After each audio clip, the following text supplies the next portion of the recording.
The LinkedIn Podcast Network is sponsored by TIAA. TIAA makes you a retirement promise, a promise of a guaranteed retirement paycheck for life. Learn more at TIAA.org/promises pay off.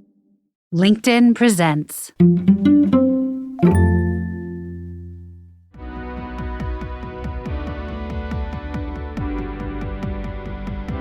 I'm Aarons-Mele, and this is The Anxious Achiever, the show that looks at the intersection of mental health and work, and how we can all do both better.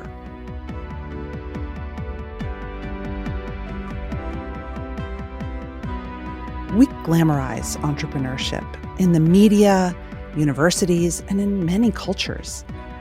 Today's guest has written a famous paper about entrepreneurship, though, and he includes this thought, which I'll summarize as: entrepreneurs as a whole make less money, face more work-life conflict, and endure a lot more failure and uncertainty than the more traditionally employed.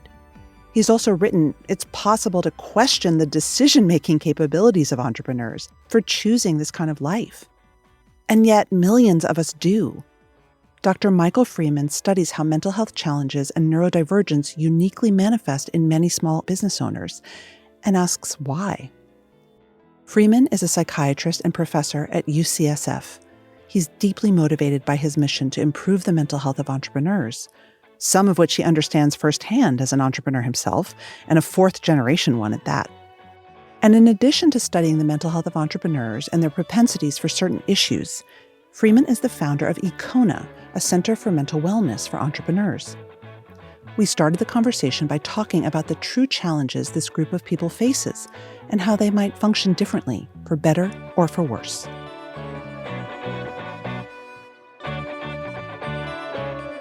You're famous for co-authoring a study, I think the first and maybe only study about entrepreneurs and their mental health. Can you just give us the executive summary? Do entrepreneurs have more mental health challenges than the general population? Executive summary is maybe a little bit, but not in a dramatic way, but they have different mental health challenges. And the different mental health challenges are tilted more in the direction of mental health issues that are associated with dopamine processing. So elevated levels of bipolar spectrum conditions, elevated levels of ADHD, elevated levels of sort of passion, aka obsession with work. And related to that, we think of personality as a dimension of mental health too. And entrepreneurs have a personality profile which is significantly different from the personality profile of managers and job holders. I guess the other part of the executive summary is that entrepreneurs come from families where there are elevated levels of mental health conditions. So we found that about 40% of entrepreneurs have a life history of a diagnosable mental health condition, one or more, and 60% don't. But we found that among the asymptomatic entrepreneurs, the 60% of entrepreneurs that don't really have mental health issues, their family members have twice as much of a mental health burden as the immediate family members of managers, is what we studied, managers and job holders. Interesting. Can we just circle back? Personality. How do you define the personality traits? Personality traits refers to the likelihood that you're going to respond to the same situation in the same way. So, if the entrepreneur and the bookkeeper are driving down the road and there's a yellow light, the entrepreneur is going to drive through and the bookkeeper is going to hit the brakes. That's a personality trait. Risk propensity versus risk aversion, sense of urgency versus not having a sense of urgency, opportunity recognition versus threat recognition. Those are personality traits. And there are 5 major structural personality traits that are 50% genetically transmitted: extroversion, conscientiousness, openness to experience, neuroticism, and agreeableness. And the acronym for that is Econa, and that's why the project I'm working on is called Econa. And that entrepreneurs have been found to have a very specific footprint or pattern of those personality traits that gives them the superpowers you need to start and grow a business. Where does neuroticism fit on that? They tend to have low levels of neuroticism. Neuroticism is associated with anxiety and depression and risk aversion. Mm-hmm. So that's not great if you're going to be an entrepreneur. Interesting. And higher levels of extroversion. And higher levels of extroversion and higher levels of openness to experience, which is associated with higher levels of intellect, tend to be pretty smart cookies, not necessarily good grades. They're the B students that hire the A students, but they're smart. Right. And then higher levels of industriousness and achievement orientation. I want to clarify, Dr. Freeman, when we talk about entrepreneurs, we're not just talking about Silicon Valley tech geniuses, right?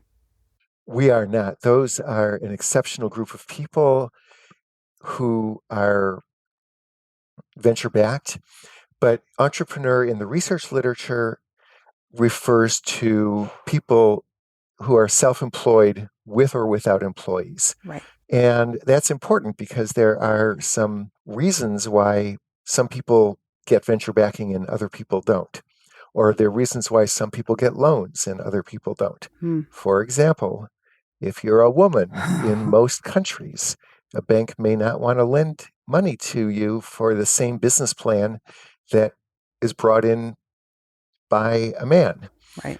And there are a lot of other issues as well of that nature. You know, who gets into Stanford GSB and how the pipeline works and so on. Right. So entrepreneurs refers to self-employed with or without employees. Let's dive into the idea of being, quote, touched by fire. What do you mean by that? Touched by Fire is the title of a book by Kay Redfield Jamison about bipolar disorder among poets. And she herself is bipolar. She's a psychologist and a famous one of the pioneers in doing research on bipolar spectrum conditions. And her research focused on the relationship between creativity and the bipolar spectrum. When I was first discovering mental health differences among entrepreneurs, what I immediately noticed was the prevalence of hypomania, low-grade mania, among founders. And I also, of course, was aware of the tremendous creativity that entrepreneurs bring to their work. So I wondered if it was the same phenomenon, and that's where the touched with fire concept came from. In our research, we did discover that entrepreneurs are much more likely to have bipolar spectrum conditions than is true in the general population. However, it turns out to be more complex. There are other mental health conditions that are also common among entrepreneurs. Like what? ADHD is a big example. And another one would be something related to obsessive compulsive personality, you know, the kind of the driven compulsive industriousness that some people have. I hear a little bit of laughter going on. Well, I have a book, Am I touching a nerve here? Well, this is all of, I mean, I have bipolar too. So, you know, this is definitely me, but, you know, the anxious achiever sort of taps into that a little bit. Yes, it all has to do with dopamine. And dopamine levels are elevated.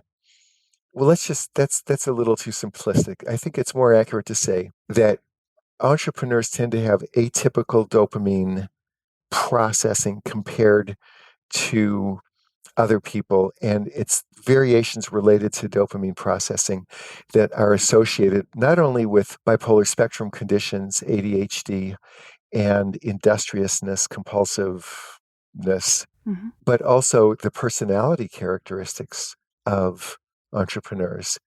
Because personality is the other side of mental health. It's easy to talk about anxiety and depression and things like that, but it's the personality of the entrepreneur that is really shaping what happens on a day-to-day basis. And those personality traits are also dopaminergic, if you will, including openness to experience and intellect and extroversion and enthusiasm and industriousness. these are some of the traits that differentiate founders from managers, for example, or job holders. First of all, I want to dive a little bit more into the dopamine. Obviously, this is not a show for medical professionals, but is it that we need more dopamine? We get it in different ways. Our receptors are different. Like what are we seeking in all of that? Unfortunately, if you ask my research colleagues, the answer is very boring. That's okay. What you're seeking is rewards. It's like the mice, they are looking for cheese. Yeah. It's just that you are seeking more rewards more of the time. And the dopamine, as a neuromodulator and a neurotransmitter, regulates reward seeking behavior. It's goal focused behavior. Yeah. And you're trying to determine if there's a reward out there, and if it turns out that there is it possible to get there from here? In the world of ADHD, which is it's called attention deficit hyperactivity disorder. I don't like the use of the word disorder. I think that overly medicalizes these differences. Mm-hmm. But there definitely are differences in how people attend to the world around them. And the more highly stimulating the environment is, the more able people in that spectrum of differences are able to focus and dial in. Right. Which is why people with ADHD tend to be first responders, firefighters, ambulance, EMT, emergency medical technicians. Those are highly, highly charged kinds of professions. And when regular people are in front of a fire, they get overwhelmed and right. They can't function that effectively. But people, of this nature can dial in and become hyper-focused and be very effective.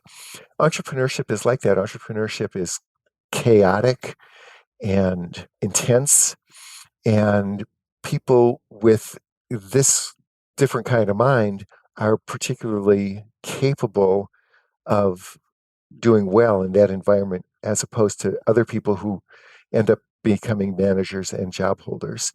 So I call entrepreneurs our economic first responders. And they really are. That when there is a recession, when there's a depression, when there's an economic shock, the entrepreneurs are the first ones to jump in and start rebuilding the economy by starting new businesses and creating new jobs. I'm curious. It's funny because my experience of entrepreneurs is that it's really hard for us to have a normal day. A lot of us, it's the sense of the goal post has to always be moving forward. And I think with social media, the dopamine hits also become much more alluring and frequent because we love when we get featured on social media. We love when we're on podcasts. We love accolades. And I'm curious if there's something in that sort of always seeking the next that is related to our need to satisfy our dopamine receptors. There definitely is. And this is where a special kind of therapy for entrepreneurs comes in, because those rewards can become addictive. Yes. The definition of addiction, in my mind anyway, is it's anything where you need more and more and more and more to get the same effect.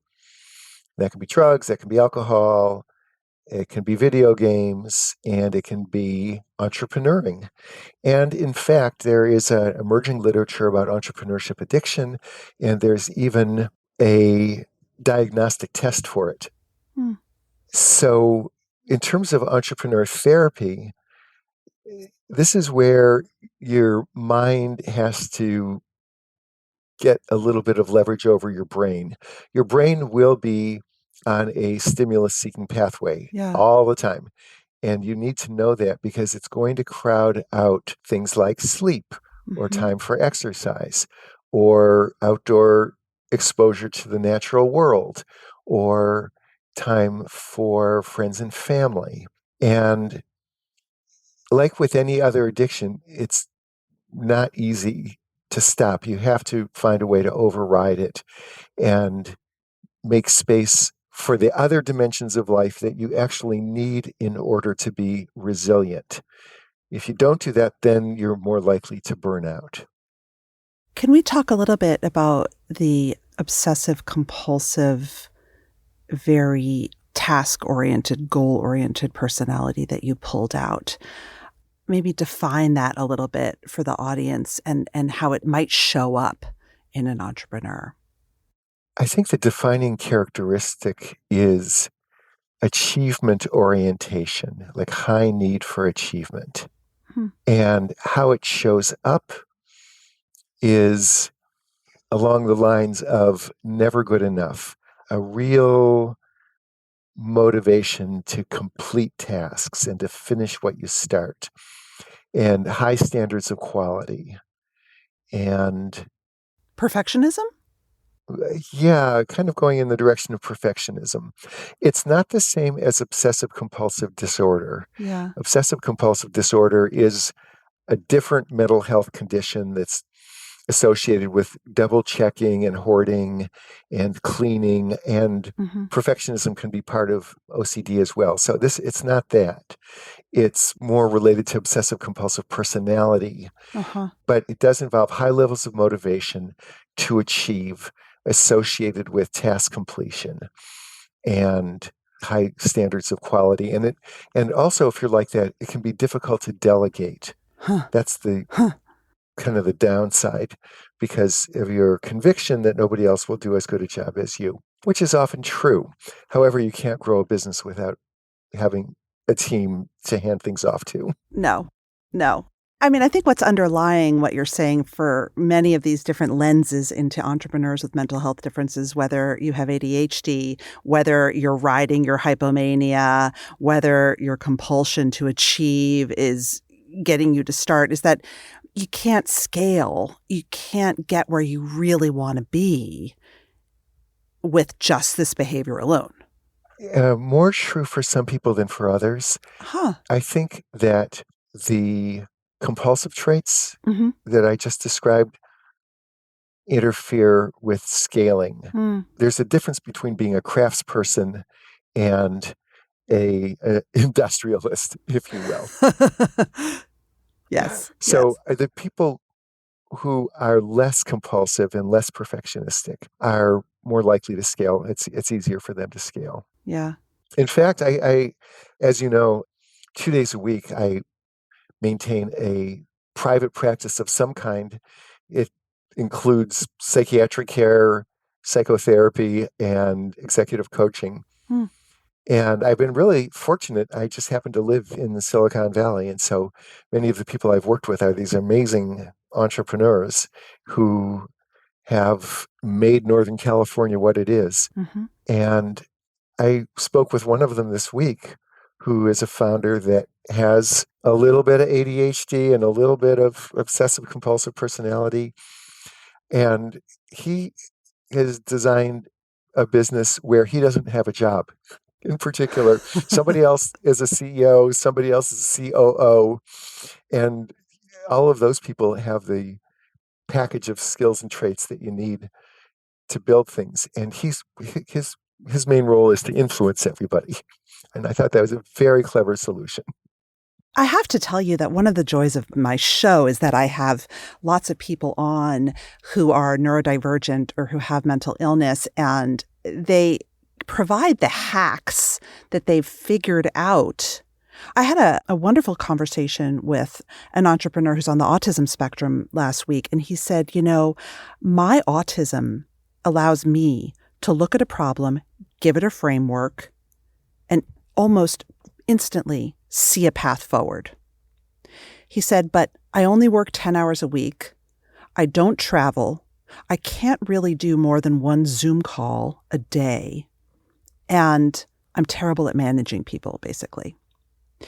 And he had, through actually a lot of failures and trial and error, created this life for himself.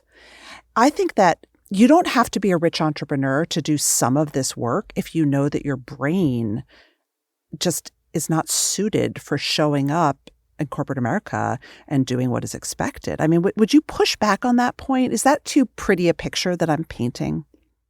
I think it's an accurate way of representing it in that we need people who are in charge of designing our economy to adjust for that and create an inclusive economy that has room for people with different kinds of minds.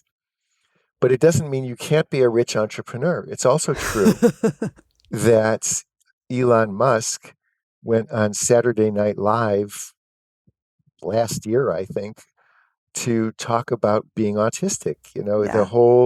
He was the host, and the whole show was about how he manages his own version of autism. And like this guest on your podcast, he also has that autistic ability to see, he calls it first principles, Yeah. basically kind of see the core structural dimensions of things that everybody else somehow doesn't notice. That's how he invented SpaceX. He was trying to figure out, like, why is it that space travel is so expensive? And he realized that we reuse airplanes. Why can't we reuse rocket ships? Right. That's like a no-brainer, except for all of these really bright people with really big brains didn't figure it out, and he did because of his way of thinking. I would argue, though, that with Elon, I live with someone with autism, so I've spent a lot of time on this. Like, he's not well managed because he's become destructive to himself and possibly to the world. And he's notoriously the worst person to work for. So there is that side as well, where the genius, and I say this, it's funny, I was just reflecting that I feel left out of a lot of these conversations as a woman, as someone, who would never fit in with entrepreneurs typically, but who is a neurodivergent entrepreneur who fits a lot of these categories. Like, there is something about it that I think feels very male, very techie, and a little bit like, oh, well, I'm not sure I'd want to spend time with that person. Well, we talked before about how entrepreneurship is romanticized. Yes. And what you just touched upon is a very dark side of entrepreneurship. And I think that is another piece of the conversation that has been overlooked a little bit, but really deserves our attention. There have been a couple of researchers that look at the life history of entrepreneurs as children and adolescents before they become entrepreneurs. And what they discover is that entrepreneurs have a significantly higher level of criminal justice encounters during adolescence than other people. So they were disruptive, and the rules didn't apply to them back when they were teenagers, except that when they were teenagers, they were sanctioned for it by the criminal justice system, whereas when they're young adults, they're rewarded for it because being disruptive is good if you're an entrepreneur. They're funded. They get funded, yeah. But you can be an entrepreneur. I remember when I was in high school, one of my friends was a girl who was always depressed, and I found out the reason she was always depressed was because her father was an entrepreneur, and his company made napalm, which they were using in the Vietnam War. Oh, God. Yeah. So just because you're an entrepreneur doesn't mean you're going to be pursuing positive social aims. And, let's just see what happens next with artificial intelligence. So I think whatever it is behind entrepreneurship, this touched with fire thing, does not have a particular valence. It's not like all entrepreneurs have positive social values. Right. And so I think this is where I agree with what the tech leaders are saying right now, that there's a role for government to regulate entrepreneurship writ large, not just AI, but entrepreneurship writ large, so that it benefits society rather than undermines society. Some entrepreneur invented techniques for Japanese fishing boats to capture schools of fish and wipe out fish populations. Right. Other entrepreneurs invented machines that chop down the rainforest in the Amazon. Right. So this is not necessarily all good. It's just a different way of solving problems the consequences of which may not necessarily accrue to the entrepreneur, at least immediately. I want to talk a little bit about anxiety. What is your experience and what does the research show us about how entrepreneurs either experience anxiety or if they have different levels of anxiety disorders than the general population? The research is a little bit inconclusive. Our research shows that it's about the same, Hmm. but other research shows that it's less. Hmm. Either way, a lot of entrepreneurs have a lot of anxiety. So whether it's equal to or less than, there's still a lot of entrepreneurs with a lot of anxiety. And I wanted to share this example of one entrepreneur I work with who has a tremendous amount of anxiety, and it's been so helpful to her in her career. This is a woman who has panic attacks and social anxiety and public speaking anxiety and all kinds of things, to the point where when I meet with her, it has to be by phone because we can't meet on Zoom, because that way I would be looking at her. And just the idea that somebody's looking at her is so stimulating that it interferes with her being able to relax and talk about what she needs to talk about. Wow.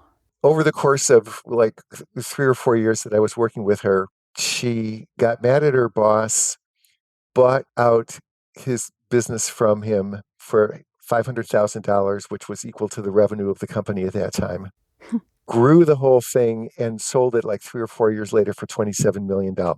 Oh my God. I know. And a lot of it was that she was so anxious that she just didn't want to make any mistakes. Along the way, she was growing so quickly that she needed some place to put her employees. And so she decided maybe I should buy a building. And she found a building in her community that would be suitable, but it was right next to a gas station. And so if she were to buy the building, she would be taking a risk that it would be on top of toxic soil. Ah. So she decided not to buy the building, too big of a risk. Uh-huh. 3 months later, the agent came back and said, "We're going to lower the price because of this problem. Now will you buy the building?" And she said no. Another 3 months go by, and the guy comes back again. "Okay, we're lowering the price again." Finally, they were basically just going to give the building away. So she bought it. And then she tested the soil samples, and it turned out that there was like no problem with the soil samples. Oh my God. So her anxiety and fear of buying a defective property made her walk away from these deals so many times that at the end of the day, she got the best real estate deal in town. So what's the moral of that story? Because she's being rigid, she's being perfectionistic. She's being cautious. She's being cautious. She's being cautious. But you've also said she has social anxiety. She doesn't want to look at you.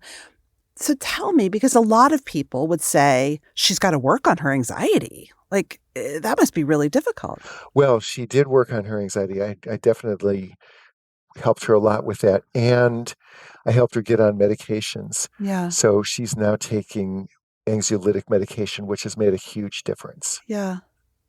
But her anxiety was a piece of who she was and gave her great success in a way too. Yes. But she also had that personality where she didn't want to work for idiots. And she got so fed up with her boss that she decided, I can do this better than him, and she bought him out. And then she was right. So she had high levels of motivation, but her business was in healthcare, and healthcare is very, very complicated. And because of her perfectionism and her attention to detail, that was part of why she was able to succeed in a competitive field. What I love about this also is that what made her anxious was the potential of bad soil. What didn't make her anxious was taking a huge risk and buying her boss's company. I think that's really interesting about entrepreneurs is that things that would make other people absolutely not be able to sleep at night are no big deal for some entrepreneurs. Very good point. That is called risk propensity versus risk aversion. Mm-hmm. And entrepreneurs have elevated levels of risk propensity. They like risk. And job holders and managers have elevated levels of risk aversion. Risk aversion is highly, highly prevalent in the human population for very good reason. But it's the risk takers who are kind of colorblind when it comes to risk that are able to start and grow businesses. At the same time, let's remember that most of these businesses fail, so maybe they weren't taking such a great risk. Right. Having elevated risk propensity is not necessarily a good thing. But on the other hand, the people who really succeed as entrepreneurs are able to do that because they do have an appetite for risk. It doesn't bother them so much. Right. And that's different than saying this entrepreneur didn't have anxiety, because she did have anxiety. She had anxiety and she did take risks, but she took calculated risks. Yeah. She knew how her business worked very well. She knew what market they were selling into. She knew how bad all the competition was. So in her mind, it wasn't a risk. In her mind, it wasn't a risk. I think that's key. Mm-hmm. I'm actually part of a bipolar group, and there's a lot of entrepreneurs in it, some very successful, some less so. And we really talk about riding the hypomania. What is your experience, and what does the data find about people who have bipolar 1 or 2 disorder and are entrepreneurs? The answer to your question is that bipolar spectrum entrepreneurs get better business results and worse business results. More likely to wipe out in a very big way, more likely to hit home runs is what we found. In fact, in our study, we looked at whether or not entrepreneurship education makes a difference. We looked at accelerators, incubators, MBA programs, coaches, consultants, conferences. And what we found was that entrepreneurs who had any kind of entrepreneur education were no more successful than entrepreneurs who had no entrepreneur education at all. It made zero difference. Yeah. The only thing, or at least the main thing that predictably, consistently, reliably made a difference was being in the bipolar spectrum. That riding this hypomania, there's something to it. It involves high levels of motivation, high levels of creativity, improved communication skills, being more charismatic, being visionary, being persuasive, and the intense amounts of energy that you need to get from 0 to 1. And it turns out, if properly channeled, all of those things make a difference for entrepreneurs. What happens when you crash? You get hospitalized. We found that 1.7% of entrepreneurs have a history of psychiatric hospitalization. We found that 3% have a history of making suicide attempts. Or maybe it's not that bad and you get depressed, but when you get depressed, you're just not able to run your business.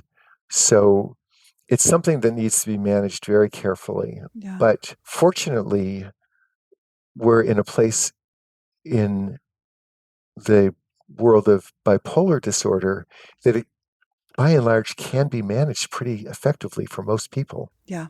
So that's a good thing. The end of my story is it's real, take it seriously, learn what the strengths and superpowers are, deploy those, and learn what the vulnerabilities and risks are and manage those. And you can have a good life and a good business. The LinkedIn Podcast Network is sponsored by TIAA. In the last 100 years, we've seen financial markets swing, new currencies come and go, decades of savings lost in days, all showing that a retirement plan without a guarantee, quite simply, isn't enough. So more than a retirement plan, TIAA makes you a retirement promise.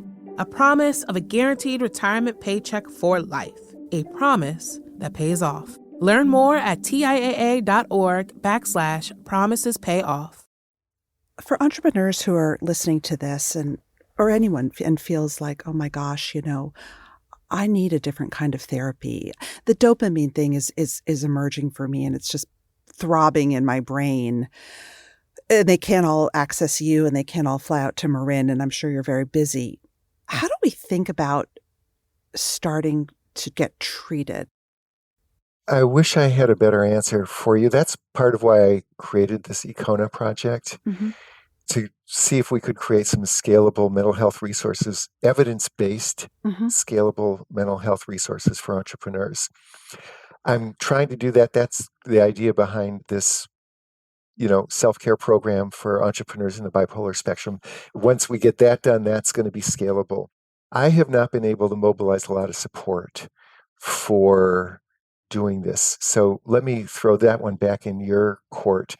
The answer is it can be done. There are some people here and there who have put a lot of thought into it and know how to do it, but it requires investment.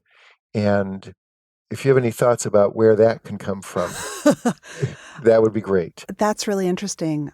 Well, I mean, look, all of mental health requires investment in this country. I mean, it's kind of a shambles in many ways. So, Yes, that's true, unfortunately. do you have your own mental health story that drives you in this work? Yeah, that's a good question. I don't have a great mental health story from the point of view of what you're looking for. I think I tend to run a little hypomanic, Mm-hmm. and I tend to be one of those kind of high achiever oriented people who likes to get things finished. So a little bit like you in that department. And really that's about it. It's more a matter, I think, of wanting to make a difference and high level of curiosity about this. Mm. But we also found in our study that about 40% of entrepreneurs have a diagnosable mental health condition. That means that 60% don't. Right, right. So, what about those guys? We looked at their families, and what we found was that a lot of people have family members with mental health issues. But among the entrepreneurs, they were twice as likely to have family members with mental health issues. Mm-hmm. And I can say this, that does apply to my family. There are a lot of people in my family across the generations that do have significant mental health issues. So I think I'm the lucky one, or I'm one of the lucky ones, where you get the positive traits without some of the negative disabilities. Mm-hmm. And that's kind of how we think about entrepreneurs at a higher level, that many of the entrepreneurs are the ambassadors of the positive traits associated with mental health differences without being too encumbered by some of the more disabling conditions. And going back to destigmatization, what really matters is not the entrepreneur or not the severely mentally ill person who is in and out of hospitals and group homes and so on. What matters is the underlying gene pool. This gene pool is here for a reason. And that if we can destigmatize mental health differences and look at it in a way where that's what gives us art, that's what gives us creativity, that's what gives us entrepreneurship, that's what drives our economy. And it also leads to a lot of disability among other people who are often in the same family. Then we can start thinking about, our responsibility to provide solutions for everybody in that gene pool, because that gene pool needs to be here generation after generation. The entrepreneurs that we talk about are the lucky ones in many ways. Yeah. And even, you know, they would say the ones like who wipe out and go bankrupt, they'd say, somebody else should be so lucky. It's not always great. That's true. That is true. Okay, my last question. If someone's listening and they're like, man, I'm just like a garden variety mentally ill person. Like, I have a job that I don't really love, but I have ADHD, or I am I don't want people to feel bad about themselves. Like, there is a little bit of FOMO that I see happening. Like, you hang on Reddit enough in these communities, and it's like a little bit like, rah, rah, bros, like, let's go, like, ride our hypomania. I feel that that's dangerous too. What would you say to someone who's listening and feeling like, wait a minute, I have this profile, but I'm not an entrepreneur? I would say that there are plenty of other places besides entrepreneurship where you can have a very rich and rewarding life and make a significant contribution. Yeah. And pretty much anything having to do with creativity, things having to do with excitement, things having to do with pursuing ambitious goals, having to do with the outdoor natural environment can be a good fit. Overall, I think we need to untangle the whole self-esteem problem, which is part of the stigma problem. Yeah. I think of it as being left-handed in a right-handed world. There's nothing to be ashamed about if you're left-handed. It's just that you need to understand the ways in which you're different and find ways of making it work for you and figure out hacks and workarounds and strategies so that it doesn't work against you. Apparently, if you are a baseball enthusiast, you know that left-handed pitchers have an edge. Right. And so this I think anybody with a mental health issue, I would say, you're here for a reason. These traits have been conserved by evolution. There's something good about them, otherwise they wouldn't be here. And that your mission is to identify what the strengths are, identify what the superpowers are, learn how to build a life in which you can play those cards as much as possible, and then be real about the limitations and risks and vulnerabilities and take responsibility for managing those. 100%. Dr. Michael Freeman, thank you so much. Hey, my pleasure.